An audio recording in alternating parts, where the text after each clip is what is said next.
So after a while, even though Alfred Wegener didn't have a mechanism by which the continents separated, there came more evidence that that the continents were actually dividing. And the first piece of evidence was a seafloor spreading, the mid-ocean ridges that showed that the plates of the Earth actually moved away from each other, causing this mid-ocean ridge. So the continental drift theory that didn't have a mechanism was refined into what we call today plate tectonics. And plate tectonics is the acceptable theory of how the face of the Earth changes over time due to the shifting plates. So basically what happens is the nuclear fission, which is big atoms breaking into smaller atoms, they release heat in the Earth's core, and that provides the heat that serves as the mechanism for the entire Earth. Now nuclear fission is not the only source of heat. The way the Earth formed originally, it was very hot initially, and that heat is still around as well. But the nuclear fission keeps that heat going as the Earth progresses, and then the heat transfers into the mantle. Well, the mantle has magma that raises up and causes what's called a convection current. That hot material from the outer core rises up, and cooler material takes its place. And then you get these circulations of hot material coming to the top of the surface of the Earth, and then the cooler material coming back down. Now, this is a very, very slow process, but it does occur with the convection currents inside the mantle. Now the lower part of the mantle, as it rotates, the upper part of the mantle and the crust, which is called the lithosphere, it's separated into plates, and then these plates start moving either toward, away, or side to side past each other. And we'll look more into that as we look at the types of boundaries. But because of these convection currents, then the plates that are riding on top of them will move with the convection current. And if two plates are moving toward each other or away from each other or sliding past each other, then we start getting volcanoes and earthquakes in the process.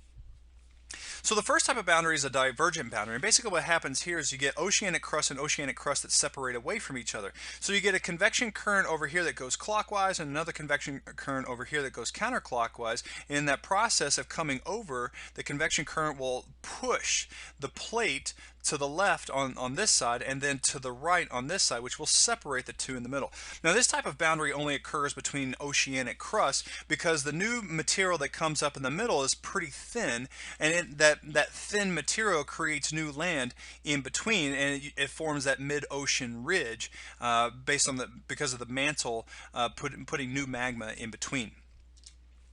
And if you look at this, you can see that the convection currents on this side, which cause a circulation of material as it goes around, the lithosphere gets pushed along with this convection current, and then over here we get another convection current which causes the lithosphere on this side to get pushed along, which leaves a gap in the middle that gets filled in by magma from the mantle of the Earth, filling in new land.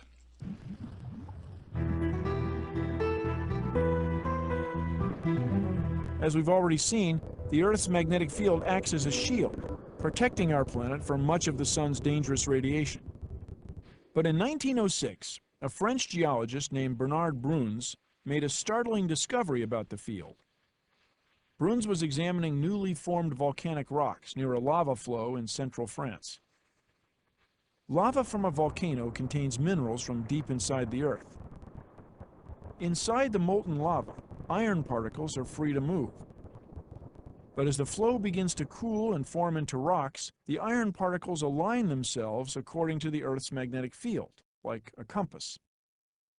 They become a fossilized snapshot of the Earth's magnetic field in action. But during his research, Bruns found some of the rocks contained iron particles that were magnetized in the opposite direction. Their compass needle had flipped, pointing south instead of north. This was the moment of discovery. Bruns realized that at some point in the past, the Earth's magnetic field had changed direction and reversed itself. It was a significant discovery. It meant that Earth was a far more dynamic planet than many had imagined, constantly changing. We can see that the Earth's magnetic field has reversed about 60 times in the last 20 million years. That's once every couple 100,000 years or so. And we may be going through a reversal right now because the Earth's magnetic field has decreased in strength about 10% in only the last century and a half. Now, no one's exactly sure why this happens, But Brun's discovery does raise a provocative question. What happens when the Earth's magnetic field goes to zero? The answer may lie on Mars. Scientists have detected that the red planet once may have had a magnetic field, powered by a furnace-like core, just like the one on Earth.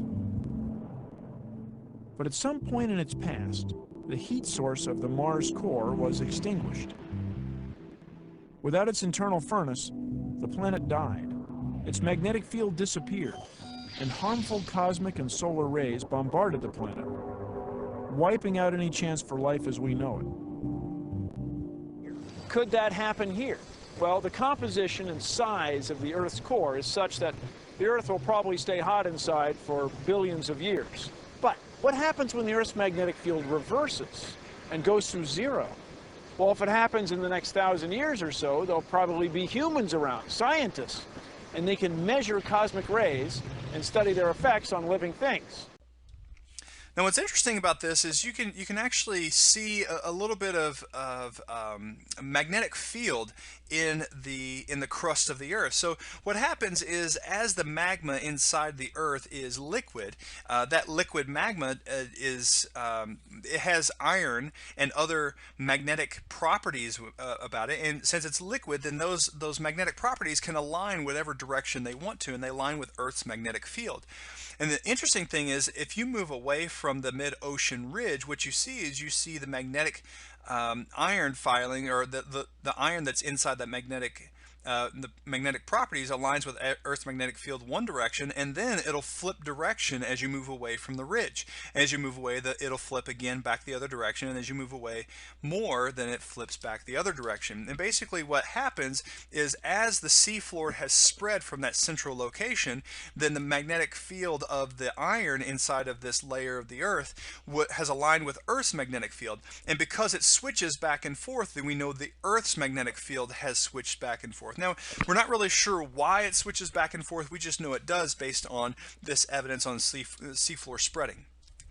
The next type of boundary is a convergent boundary. Now, a convergent boundary is where you get plates that move toward each other. Now, regardless of what type of plates there are, you always get one plate, the more dense plate, gets pushed underneath of the other plate. This process is called subduction. When one plate gets pushed under, it gets destroyed and recycled back into the Earth. Now, you can have oceanic crust along with continental crust, and a great example of this is over on the west coast of North America. You get the Rocky Mountains here that are being caused by the Pacific plate going underneath the North American plate and pushing up, and you get a few volcanoes also, like Mount St. Helens is in that mountain range because of that that subduction going down of the oceanic plate and pushing up on the continental plate. You also get the oceanic crust and oceanic crust that push against each other. In this process, you get some deep trenches. The Mariana Trench is a great example of how oceanic crust and oceanic crust will push together to create a deep trench. And you also get some areas here where you get volcanic activity because of that friction and that heat that's produced by basically rock pressing against each other, and with the rubbing against each other, they produce a lot of heat, and you get that magma that pushes its way to the surface, and you get volcanoes in that manner.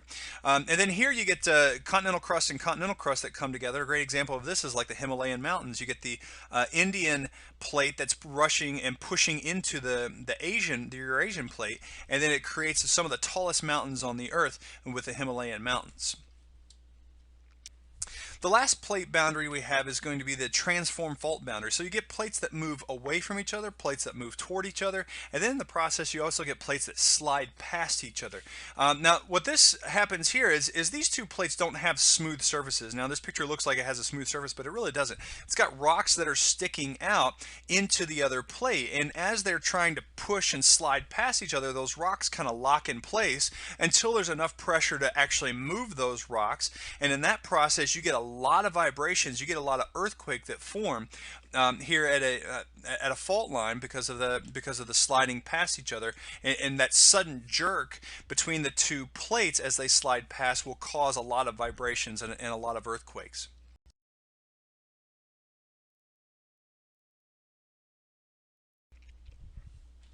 So there are two leading theories on how convection occurs in the mantle. The first theory is referred to as the layered convection. Essentially, you get the top layer of the mantle here, which is what's referred to as the asthenosphere.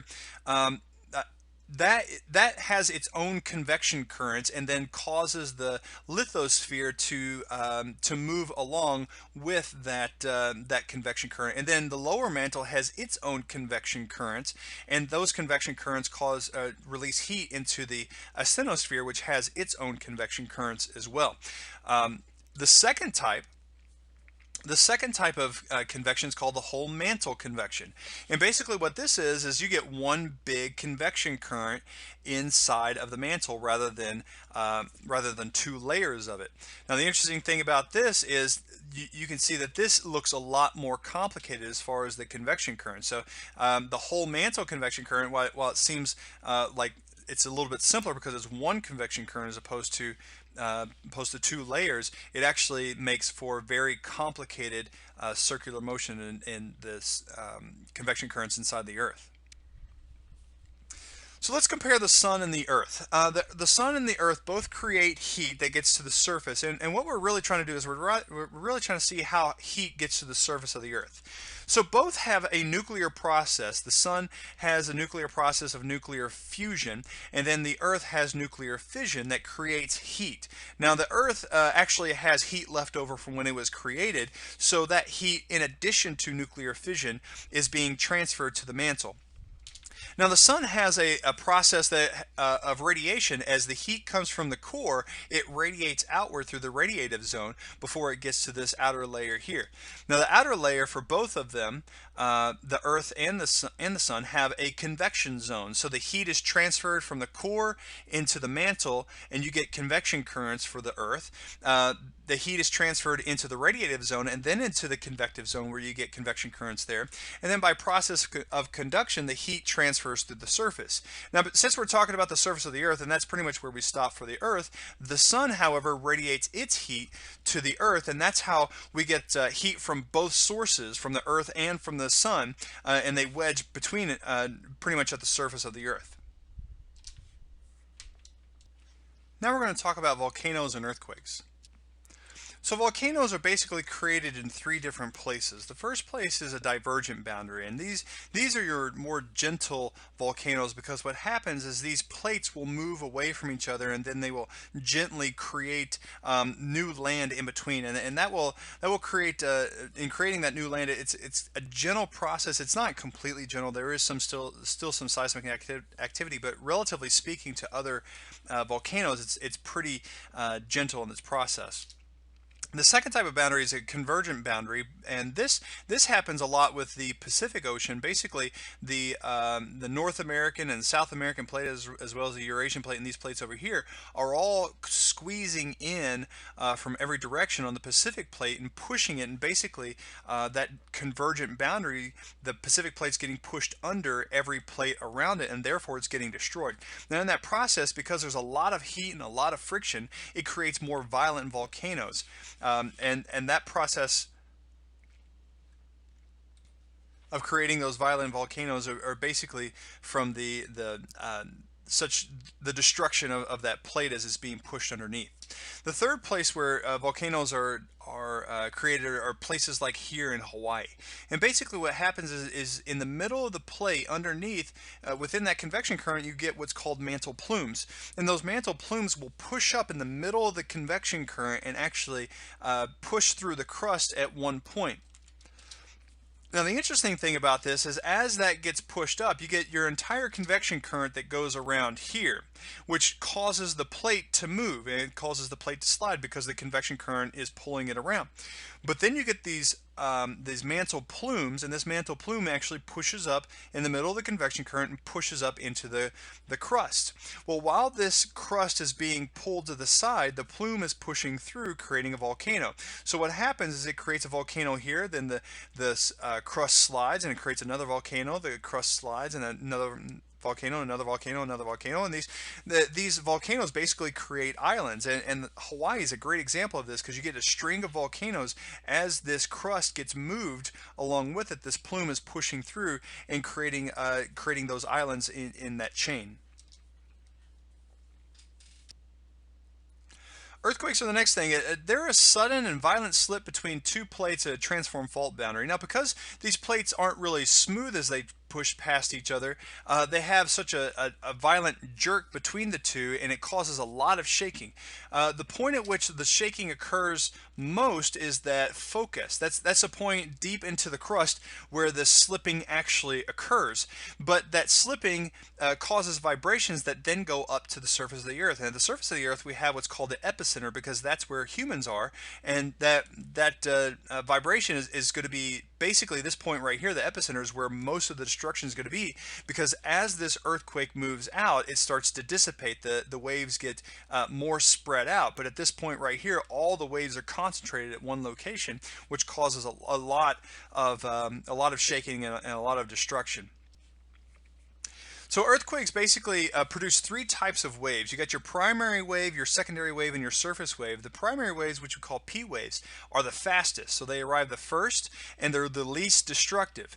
They're a longitudinal wave, which means they can basically go through any type of material. As long as there's a medium there where there's a solid, liquid, or gas, P waves can go through it. But they're pretty fast, so they don't cause much destruction. The secondary wave is a transverse wave, and because of the properties of a transverse wave, it can only go through solids. Now, it's not as fast as the P wave, so it arrives second, and it causes a little bit more damage than the P waves do. The last wave is the surface wave. The surface wave arrives last. It's a circular wave, so it includes that back and forth motion by the longitudinal wave, as well as the up and down motion by the transverse wave, and this is what causes the most destruction, and it only occurs at the Earth's surface. So the destruction is caused mostly by the surface wave than it is the other two types of waves. So this is a seismogram, and basically what it does is it shows you the P wave, the S wave, and the surface wave, and how much time passes between each one. And you can see that the amplitude of each one increases, which basically means that as the amplitude increases, so does the destruction and how much it vibrates the Earth. Now, if you look at a P wave is a longitudinal wave, which means it has compressions and rarefactions, and that vibration back and forth is what creates that wave. And then you get your secondary wave, which has the up and down. So you got your crests and troughs, which you can see here has a little bit more movement than would ordinarily be with a P wave, which could cause more destruction. And then your surface waves have a combination of both of these that get your up and down and back and forth motion, which creates even the most destruction. Now, because these seismic waves go through the Earth, not only do they go on the surface, but P waves and S waves actually go through the Earth as well. Now, because they're waves have certain properties. Waves move through a medium, and as they move through a medium, they will actually refract when they go from one medium to another. So you can see right here that the yellow line represents the P wave. The P wave will actually refract when it goes into the outer core. It'll also refract when it goes into the inner core. This is how we know what is inside the Earth. The S waves can only go through solids, which means it can't go through the outer core. So you get a range on this side of the Earth where you don't see any S waves because it can't go through the core. That's how we know it's a liquid, because those S waves can't go through it. Now in here you have you get a refraction again, so you get P waves that come through, and because they refract, we know that the inner core is a different material than the outer core, so we know it's a solid rather than a liquid. You also notice that in the mantle that these lines curve. The reason why they curve is because the mantle itself, as you go down, is getting more and more dense, and that means that the medium itself is changing, which causes the refraction of each of those waves. So the interesting thing here is because of the refraction of the P wave, we also get a blind spot for the P wave where there's no P waves here, because they're all refracted down rather than being able to go straight through. So based on these high accuracy of these seismic waves, we can actually determine what is inside of the Earth because of the properties of the waves, as well as going through the materials that they go through. A tsunami is actually an underwater earthquake, and this underwater earthquake, if you were to be right here above where the earthquake occurred, you probably wouldn't feel too much other than just a little bit of a ripple. You probably even confuse that for a regular ripple of what you'd see by the wind blowing onto the ocean. So you see little ripples, and usually tsunamis aren't that harmful until they start getting to places where you have a continental shelf, because if you can imagine, all of this energy energy is spread out over a deep part of the ocean, it doesn't really cause a lot of damage. But then it gets close to an area that has a continental shelf, and that continental shelf, what it does is it amplifies it squeezes that energy into a very small area, which then gives you more energy and pushes the water up and out of the ocean. You can kind of think of it as if you have a cone that you yell into, kind of to amplify your voice. That cone will spread, or take your voice that's spread out over a larger area and confine it to a very small area, so it's a lot louder. That's essentially what happens with a tsunami. It takes all that energy and it focuses it down to a very small area, which causes those big waves, those tidal waves that come in and splash onto cause very tall waves that come in and hit the land. So the activity that we have called analyzing seismic wave activity, we're going to be kind of going through how we determine the epicenter of an earthquake based on the lag time between P waves and S waves.